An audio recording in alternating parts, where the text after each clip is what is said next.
तो गाइस कैसे हो आप लोग। तो स्ट्रॉन्गेस्ट वॉरियर के एपिसोड नंबर 3 में आप सभी का स्वागत है। तो जैसा कि अभी तक हमने पिछले एपिसोड में देखा कि मो यूई और जूफेंग फंस चुके होते हैं। एक तरफ से मॉन्स्टर उन पे अटैक कर रहे थे तो वहीं पे पीछे ब्लास्टा ब्लॉक होता है, जिसके साथ मो यूई डिसाइड करते कि वो इन मॉन्स्टर से फाइट करेगी। वहीं पे जूफेन सामने पीछे रास्ता बनाएगा, जिसके साथ जूफेन भी ना चाहते हुए रास्ते को बनाने लगता है और वहां से पत्थर को हटाने लगता है और जल्दी जल्दी करके क्या से भी थोड़ी टाइम बाद वहां पे वो रास्ते को बनाने में कामयाब हो पाता है। जिसके साथ वो एक ट्रैप को भी बिछा देता और अपने मेयू को कहता है कि मिस यू जल्दी से यहाँ आ जा, मैंने सारी चीजें कर ली है। जिसके साथ वहां पे मेयू भागते हुए उस ट्रैप को क्रॉस करती है और दोनों मिलकर वहां से निकल जाते हैं और जो मॉन्स्टर होते हैं वहीं पे ट्रैप हो जाते हैं। जिसके साथ फाइनली कैसे भी करके वो उस जगह से बाहर निकल जाते हैं। लेकिन जैसे ही वो बाहर निकलते हैं अपने मेयू को अपने शॉट से पता चलता है कि आसपास में कहीं एनिमी है और जैसे ही वो सामने देखती है यार सामने और भी मॉन्स्टर्स मौजूद होते हैं, जिसको देखकर अपना जूफेन पूरी तरह से हैरान हो जाता है कि यार अभी तो ही मैं यहाँ से निकला था, फिर से ये मॉन्स्टर्स कहाँ से आया।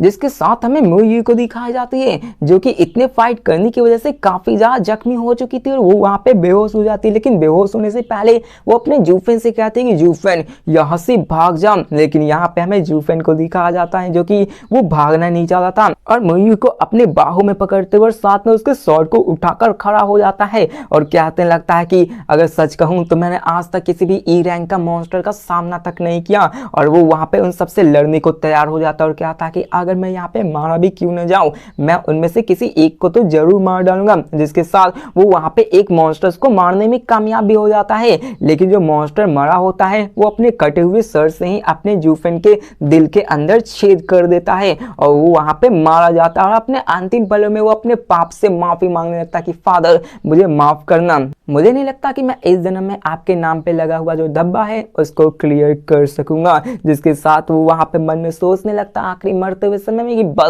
बस शायद मैं कुछ और स्ट्रॉन्गर होता, तो ऐसा नहीं होता, बस मुझे और स्ट्रॉन्ग होना चाहिए था। जिसके साथ में यहाँ पे सिस्टम को फिर से दिखाया जाता है, फाइनली फिर से एक्टिवेट होता है और फिर से मैसेज आती है कि तुमने एक ई रैंक के मॉन्स्टर को फिर से मारा है और तुम्हारी एनर्जी गैदरिंग कंप्लीट हो गई। जिसके साथ वहां पे वॉर गॉड सिस्टम एक्टिवेट होना शुरू हो जाती है और जो उसकी माइंड, फिजिक, स्ट्रेंथ, एजिलिटी जो कि बहुत ही कम थी वो चेंज होना शुरू हो जाती है। जिसके साथ हमें फिर से सिस्टम को दिखाया जाता है जिसमें कि मैसेज वार्निंग आ रही होती है, जिसमें कि उसकी क्रिटिकल हेल्थ काफी ज्यादा कम हो चुकी थी और वो लगभग मरने ही वाला था। लेकिन तभी उसकी कॉन्शियसनेस एक अलग ही जगह पे आ जाती है और वहां पे फिर से सिस्टम की मैसेज आती है कि वॉरगॉड सिस्टम में जितने भी एनर्जी को एक्यूमुलेट करना था वो सभी कंप्लीट हो चुके हैं और होस्ट के जितने भी पॉइंट्स से स्टेटस है उसके अंदर 100 पॉइंट्स ऐड किए जाते हैं और ये 100 पॉइंट्स उसके अलग अलग स्टैट पॉइंट्स में डिस्ट्रीब्यूट हो जाते हैं और इसी के साथ उसकी जो माइंड, फिजिक, स्ट्रेंथ, एजिलिटी होती है वो सब चीजें बढ़ जाती हैं और फाइनली अपने जूफेन की आंखें खुलती है और उसकी finally initial stat point distributions भी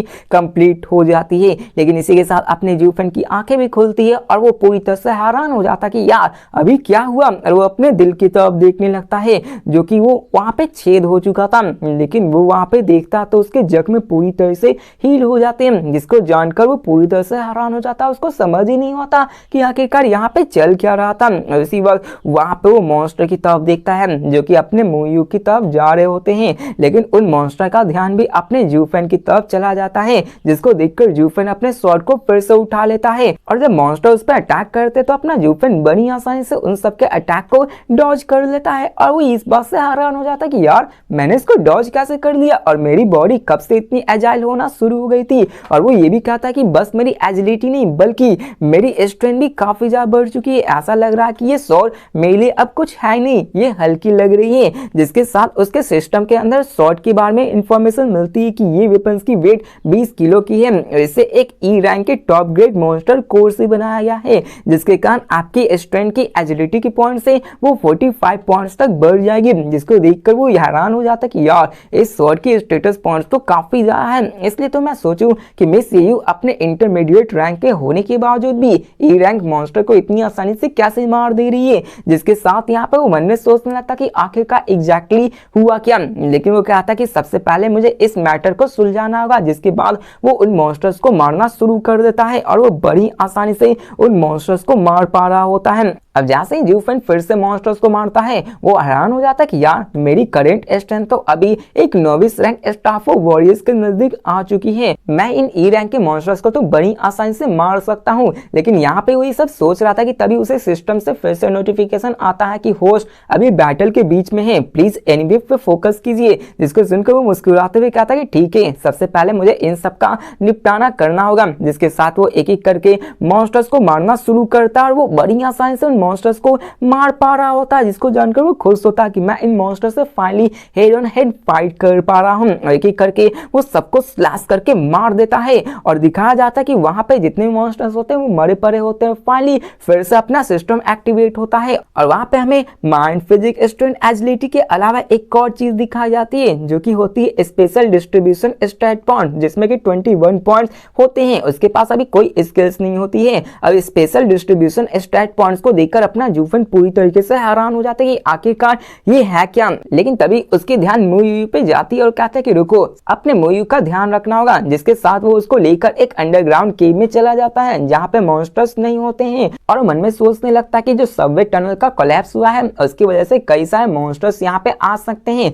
लेकिन मैंने उन सारे फिश लिजार्ड के कॉर्प्सेस को एक जगह रख दिया तो अभी फिलहाल के लिए मैं सेफ हूँ, मॉन्स्टर्स हम पे अटैक नहीं कर सकते हैं। जिसके साथ वो मोयू से कहता है कि मुझे माफ करना क्योंकि हम दोनों को यहाँ से जिंदा निकलना है, तो मैं तुम्हारे साथ जो कुछ करने वाला हूँ उसके लिए मैं पहले ही तुमसे माफी मांग लेता हूँ। जिसके साथ वो उसके कपड़े निकालना शुरू कर देता, मतलब कि वो थड़की वाली चीजें नहीं करता बल्कि उसके ऊपर जो पॉइजन का असर था उसको निकालना चाहता था और साथ में वो मॉन्स्टर्स को ल्यूड करने वाला लुब्रिकेंट्स था वो भी उसको हटाना चाहता था। जिसके साथ हमें ये बताया जाता है कि उसकी बॉडी पे जो फिश लिक्विड लगी थी वो असल में इन सारे मॉन्स्टर्स के लिए एक बेट की तरह यूज किया जाता था, क्योंकि इनके अंदर कई सारे मिक्सचर्स मिलाए जाते थे जिससे कि मॉन्स्टर उनकी तरफ आकर्षित हुआ करते थे। लकीली अपने जूफेन ने उन सारी चीजों को हटा दिया होता है, लेकिन इतने से काम नहीं होने वाला था बल्कि वहां पे अपना जूफेन उसके ऊपर अपने चूहों की पॉटी तक को लगा लेता है ताकि मॉन्स्टर उससे दूर भाग सके।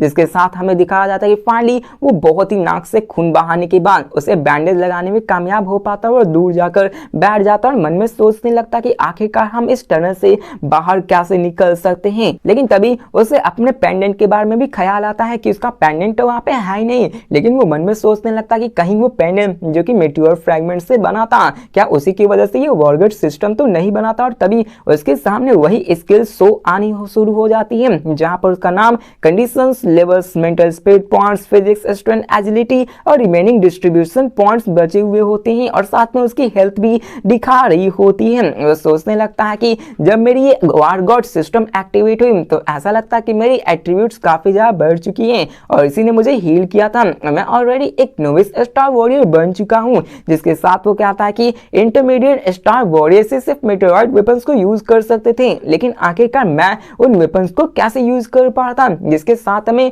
जूफेन के द्वारा एक छोटी सी लेसन्स बताई जाती है एट्रीब्यूट्स के बारे में कि फिजिक्स मतलब ये होता है जो कि उसके स्पीड, रिकवरी और एडेप्टेबिलिटी को दिखाता है। स्ट्रेंथ वो होता है जिसमें कि आप अपने पावर्स को यूज करते हैं। एजिलिटी जो कि आपकी रिएक्शन टाइम होती है। मेंटल स्पीड जो कि आपने ब्रेन को कितना ट्रेन किया है, कितनी उसकी पावर से वो दर्शाती है। और मेंटल स्पीड ही वही होती है जो कि उसको अलाउ करती है उन सारे मेटेरॉइड वेपन्स को यूज करने की। अब यहाँ पे तभी एक और मैसेज आती है जो कि अपने जूफेन से कहता कि हो जूफेन, अभी भी 21 एट्रीब्यूट्स पॉइंट्स बाकी है, प्लीज उसको जल्दी से डिस्ट्रीब्यूट करके अपनी कॉम्बैट एबिलिटी को बढ़ा लीजिए। जिसको सुनकर अपना जूफेन भी हैरान हो जाता है कि क्या रिमेनिंग एट्रीब्यूट पॉइंट्स। जिसके बाद वो अपने उसी सिस्टम से पूछता कि क्या तुम मुझे इसको डिटेल में बढ़ा सकते हो कि आखिरकार मैं इस वॉर गॉड सिस्टम को कैसे यूज कर सकता हूँ। लेकिन वहां पे उसके अंदर से कोई भी जवाब नहीं आता, जिसको देखकर अपना जूफेन उससे गाली देते हुए कहता कि तुम इतना ज्यादा इररिस्पांसिबल हो, आखिरकार तुम मुझे कोई भी हिंट क्यों नहीं दे रहे हो, आखिरकार मैं कैसे इन सारे एट्रीब्यूट्स पॉइंट्स को डिस्ट्रीब्यूट करूं। लेकिन तभी वहां पर वो देखता है कि उस सिस्टम के अंदर कुछ चेंजेस आते हैं और जितने भी मेंटल, फिजिक्स, स्ट्रेंथ, एजिलिटी के होते हैं वहां पे प्लस का साइन आ जाता है, जिसमें कि वो प्लस करने की कोशिश करने लगता है, उससे माइंड से ही कंट्रोल कर पा रहा होता है। जिसके साथ वो अपने स्ट्रेंथ के अंदर 2 पॉइंट ऐड कर देता है। उसको स्ट्रेंथ को जैसे ही वो ऐड करता है उसे पता चलता है कि जो स्वॉर्ड वो पहले यूज कर पा था वो और भी हल्की हो गई होती है। जिसको देखकर वो काफी ज्यादा खुश हो जाता है कि यार ये तो सच में एक वॉर गॉड सिस्टम है, ये तो बहुत ही चीटिंग करने का अच्छा तरीका है। जिसके साथ वो अपने सारे पॉइंट्स को सभी अलग अलग जगह पे डिस्ट्रीब्यूट कर देता है, जहाँ पे मेंटल स्पीड 41, फिजिक्स 37, स्ट्रेंथ 40 और एबिलिटी 46 चली जाती है। तभी वहां पे सीन चेंज कर थोड़ी देर बाद का दिखाया जाता है, जहाँ पे अपना एक मॉन्स्टर उसी स्मेल को सूंघते सूंघते आ रहा होता है, लेकिन अपना जूफेन बड़ी आसानी से उसको वहीं पे मार डालता है। मतलब जूफेन की पावर्स काफी ज्यादा बढ़ चुकी होती, जिसको जानकर वो हैरान हो जाता है कि यार अब तो मैं एक ई रैंक के मॉन्स्टर को बड़ी आसानी से मार पा रहा हूँ। लेकिन तभी हमें दिखाया जाता है कि जैसे ही वो उस ई रैंक के मॉन्स्टर को मारता है, सिस्टम से फिर से नोटिफिकेशन आता है कि तुमने एक फिश लिजर्ड को मारा है और तुम्हें 3 एट्रीब्यूट्स पॉइंट्स मिलते हैं। जिसको जानकर अपना जूफेन पूरी तरह से हैरान हो जाता है कि क्या एक फिश लिजर्ड को मारने से ही मुझे 3 एट्रीब्यूट्स मिल रहे हैं? इसका मतलब ये हुआ कि मैंने यहाँ के सारे लिजर्ड्स को मार दिया तो यार मैं तो बहुत ही ज्यादा पावरफुल हो जाऊंगा। वो कैलकुलेट करने लगता है कि यार यहाँ पे मारने के बाद तो मुझे 150 एट्रीब्यूट्स पॉइंट्स मिलने वाले हैं और इन 50 एट्रीब्यूट पॉइंट से तो मैं एडवांस स्टार वॉरियर बन जाऊंगा। लेकिन वो सोचने लगता है कि खैर अभी मुझे इन सब के बारे में नहीं सोचना चाहिए, पहले मुझे अपनी फिजिक्स इन सब को बढ़ाना चाहिए और तभी मैं एक इंटरमीडिएट वॉर से ऊपर लेवल अप कर सकता हूँ। जिसके साथ यहाँ पे हमें पता चलता है कि इतने से ही उसकी फिजिक्स और एबिलिटी काफी ज्यादा बढ़ चुकी थी और अपने आप को काफी ज्यादा कॉन्फिडेंट करने लगता और क्या था कि चलो अब ऐसी बात है, जबकि मुझे सिस्टम ने ये चीज दे दिया तो चलो अब अपने हंट को चालू करते हैं। और बंदा इतना पागल हो जाता है कि यार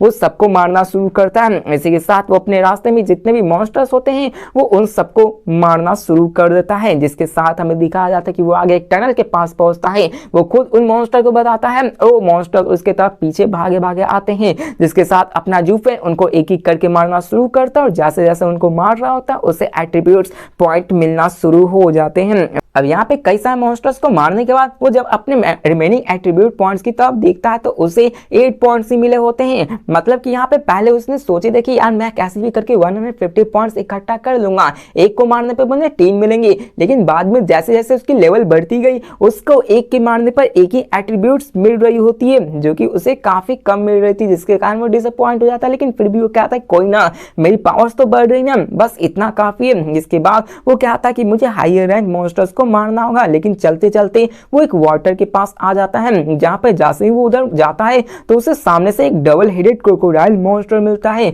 जो कि बहुत ज्यादा पावरफुल होता है और इसकी एबिलिटी अपने जूफेन से काफी ज्यादा होती है। और तभी यहाँ पे हमें दिखाया जाता है कि उस क्रोकोडाइल मॉन्स्टर को एहसास होता है कि यहाँ पर कोई लोग हैं। जैसे वो उधर जाता है अपने वो टंग से ही वहां पे एक ही झटके में कुछ उसी ई रैंक मॉन्स्टर्स को मार देते, जिसको देखकर अपना जूफेन पूरी तरह से हैरान हो जाता है कि इसने तो उन फिश लिजर्ड को एक ही झटके में मार डाला, जिसकी पावर एक एडवांस स्टार वॉरियर्स के इक्विवेलेंट है। मतलब कि मैं इससे भी नहीं जीत सकता हूँ। पीछे आकर अपने मोयू के पास पहुंच जाता ताकि वो वहां पे उसकी हिफाजत कर सके। तो मिलते हैं नेक्स्ट वीडियो में और नेक्स्ट वीडियो काफी ज्यादा एक्साइटेड और इसके बाद वाली एपिसोड काफी ज्यादा एक्साइटमेंट से भरी होने वाली है। तो जैसे ही व्यूज अच्छे खासे आना शुरू हो जाएंगे मैं इसके 2 फिर 3 और एक ही साथ में पूरे के पूरे एपिसोड को रिलीज कर दूंगा। तो मिलते हैं नेक्स्ट वीडियो में, तब तक के लिए बाय।